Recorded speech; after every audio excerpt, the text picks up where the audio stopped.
It's an interesting thing about life. I've also found that if you don't have the courage to act, sometimes and particularly if you have something special to do, life will move on you. If it were not for life, I would still be a disc jockey. I didn't just leave voluntarily to go to the state legislature. I was fired.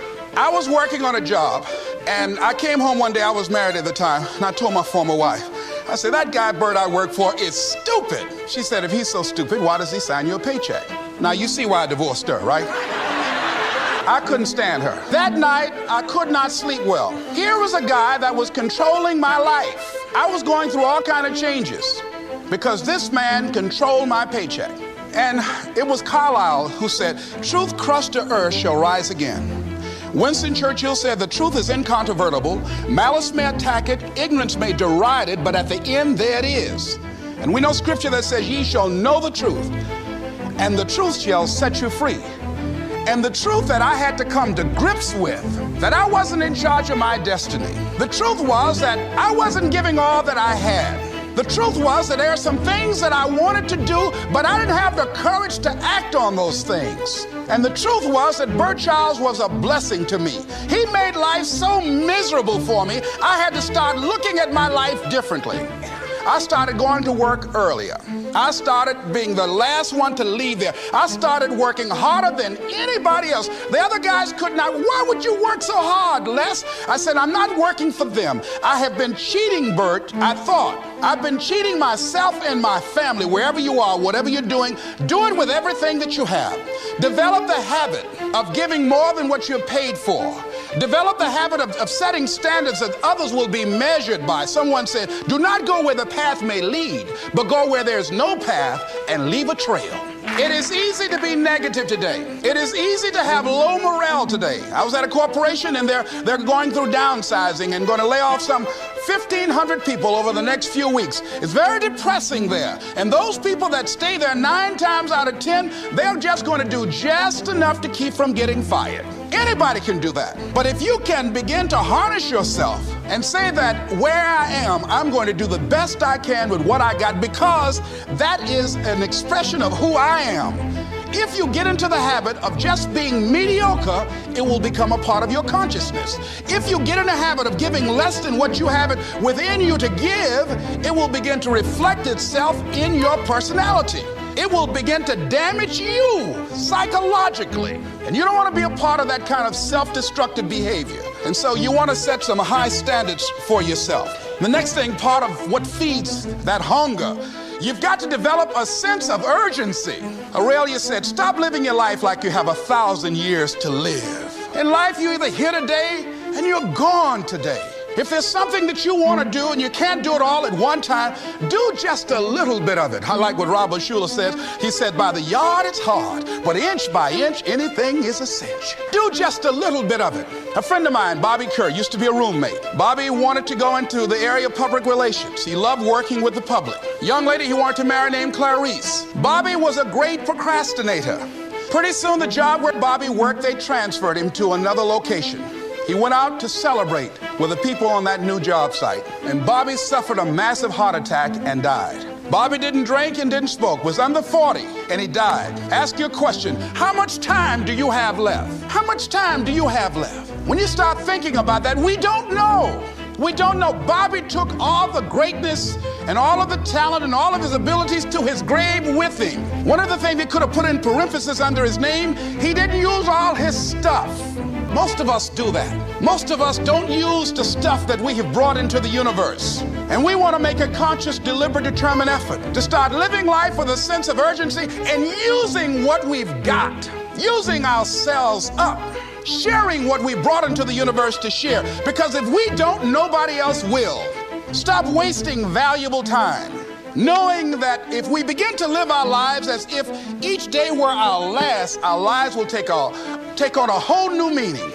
It take on a whole new expression, valuing each moment that we are blessed with. The next thing that begins to nurture that hunger, honor yourself as your word. Don't give your word out lightly. When you throw your word out there and you don't honor it, it makes a statement about you. If you decide to maintain a sense of integrity with yourself. That if I speak it, I'm going to live it.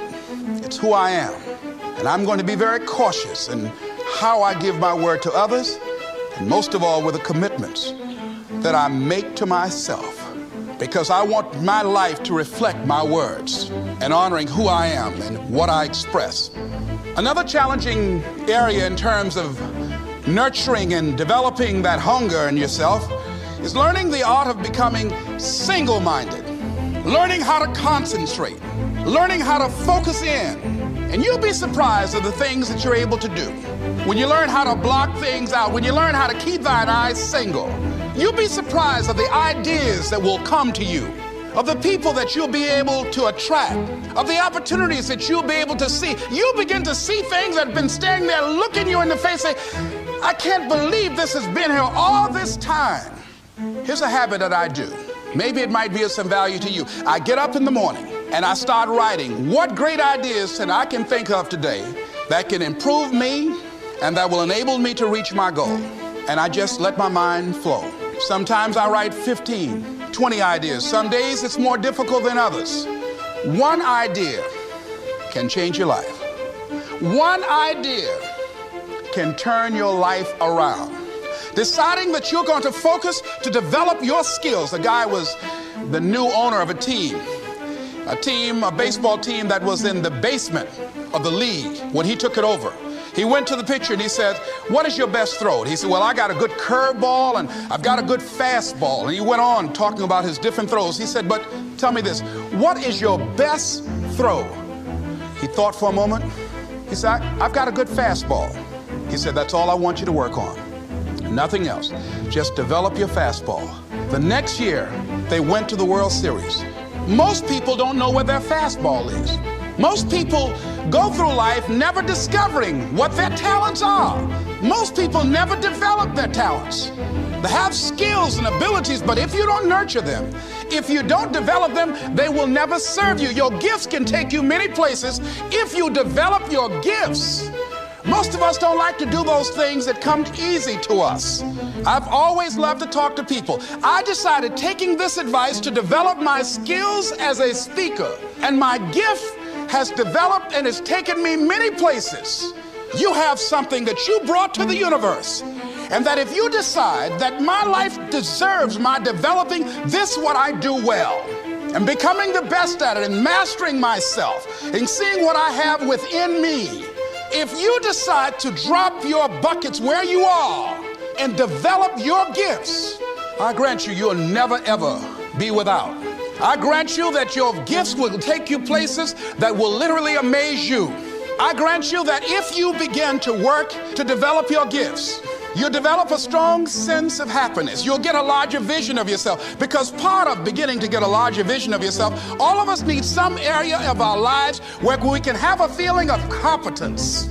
That people know when they think about this area, that's something you do. That you eat and sleep that. And that you do that. You do that. And people know it. And you know it. And you know that you know that you know this. If you don't know anything else, you know this. Can you tell I know what I'm doing? Oh, hello. You know this. So you've got to work on it. When other folk are having a good time, you've got to have the strength of character to concentrate, to read, to digest information. If you decide in any particular area that you're concerned about, to make a conscious, deliberate, determined effort to read one book a month in that area, in 5 years, you'll be among the top 5% experts in the world.